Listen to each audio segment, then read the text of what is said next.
I'm Andrew Mackintosh, and I used to, many years ago, play Detective Sergeant Alastair Greig in The Bill. Since then, I've done all sorts of strange and wonderful things, amongst which was writing a book.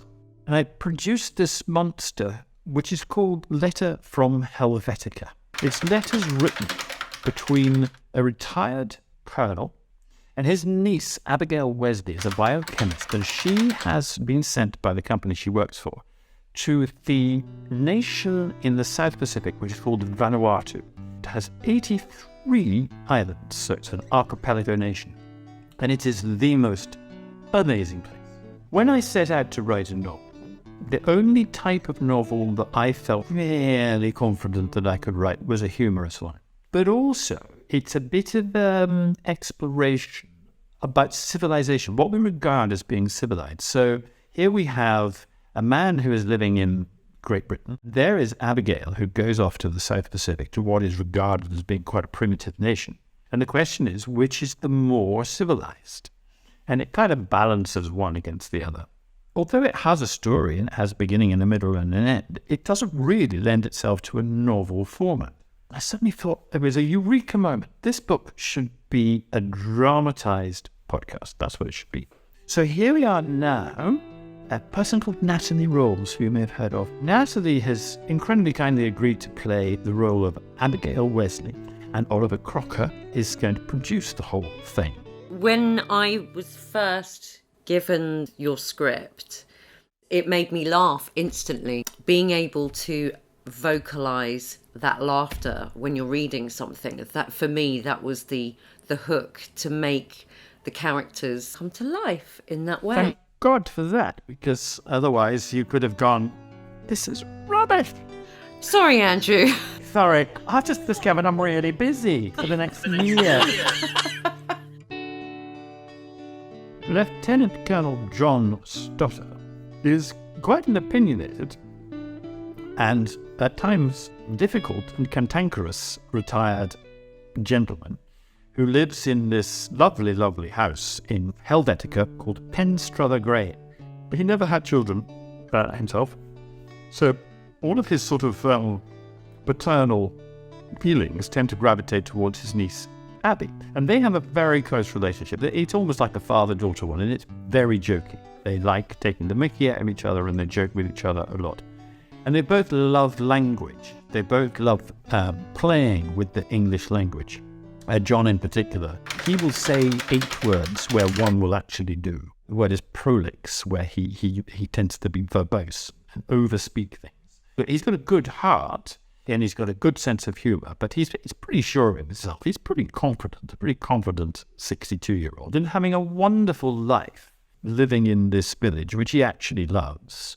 But he's very acerbic about the people who also live in the village, and particularly about, he's on the parish council, and he basically hates everybody on the parish council. He sees himself as being a centre of sanity in amongst a whirl of insanity that surrounds him.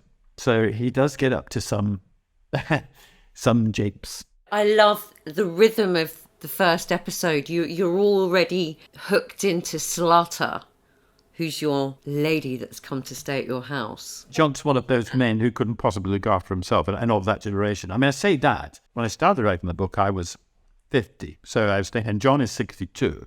And I was thinking, he's 62. That's really getting on some. And I sort of pitched him as being the kind of man of his generation who couldn't possibly look after himself and therefore needs a housekeeper, and I can afford one. But now I'm 62. I am now the same age as John Stotter. So, and I do not have a housekeeper. So Abby she's a Surrey girl. She's got a lovely husband called Richard, and they don't quite get on all of the time. They've got 3 children, Emily, Caleb, and Spot. I'm just remembering, who are my children? When I wrote Abby, when you write dialogue, you have a voice in your head, and then you reread it, and you have the same voice in your head, and that's the same with all the characters. So then Natalie has taken Abby and turned her into something completely wonderful. And so when Natalie becomes Abby, there are intonations, there are words that I think, oh God, of course, that's the way she speaks. So Natalie has essentially become Abby. And so lucky to have Natalie on board because her enthusiasm for the project and her commitment to it and the fact that she'd become the voice of Abby. Now, when I listen to Natalie, I'm drawn in. It's just wonderful storytelling. So I'm a very, very lucky boy to have Natalie and indeed Oliver on board. Whilst Andy is playing John and Natalie is playing Abby, they also bring to life all these other characters who their characters meet along the way. And so it's a great chance for them to flex their acting muscles as well because they do all the voices in the story. We've had a lot of fun over the last 2 months, meeting weekly, developing the project, brainstorming how best to bring it to life. We've actually started investing in audio equipment. The Zoom H2N, I had to test that in different areas. And do you know where the best sound was? Do you remember I said to you, I'm in the wardrobe now? But it worked. When I said to you, oh, it'll be better once I take the clothes out, at least I can sit in. And you went, no, you can't take the clothes out. That's why we need the sound. Yeah. Oh, okay. Yeah. But I love it. I go to work in my wardrobe. Who would know? It's become my friend. It's got the red light on. Look at her kiss. Sorry. I know, we've got to know each other quite well in these last couple of months. We've done lots of testing. We've recorded a pilot. We've invested in audio equipment. What we'd love now is for you to help us actually turn this into a series. And we've got some fantastic perks on offer for you if you're able to support our crowdfund. By pledging £5, you'll receive a thank you credit on a special video roll call on release of the series, and you'll receive a streaming link of episode 1 of Letter from Helvetica.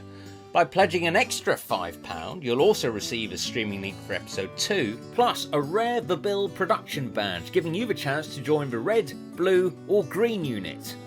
Or if you prefer, you can select a Letter from Helvetica badge. For £15, you'll receive a streaming link of episode 3, plus the first of 2 exclusive Bill reaction videos, where Andy and Natalie watch a couple of episodes together and compare notes on their time in Sunhill CID. For an extra £5, you can also unlock the second reaction video and episode 4 of Letter from Helvetica. For £25, you'll also unlock episode 5, plus 2 exclusive autograph prints. Choose either retro-style Bill character cards or Letter from Helvetica cards, all signed to you by Andrew and Natalie.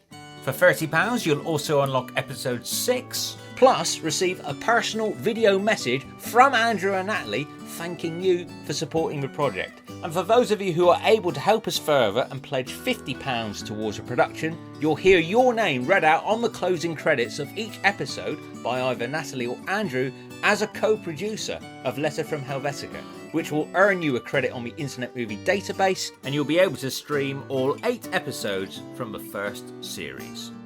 Or if you'd like to become an executive producer for £100, you'll receive all the previous perks, plus you'll be able to attend a special live Q&A on Zoom with Andrew, Natalie and myself to discuss a project, and you'll receive a special limited edition CD of Series 1 of Letter from Helvetica with the sleeve signed by Andrew and Natalie. We've banked all sorts of funny moments along the way while we've been developing the project and recording the pilot, which we will share with those of you who are kind enough to support us. I never make mistakes, just to say. One take Mackintosh. It's good teamwork, really good teamwork. And we want you guys to join the team and be part of it. Come on board, become a producer, join the Zoom room. This could become popular in a much wider field.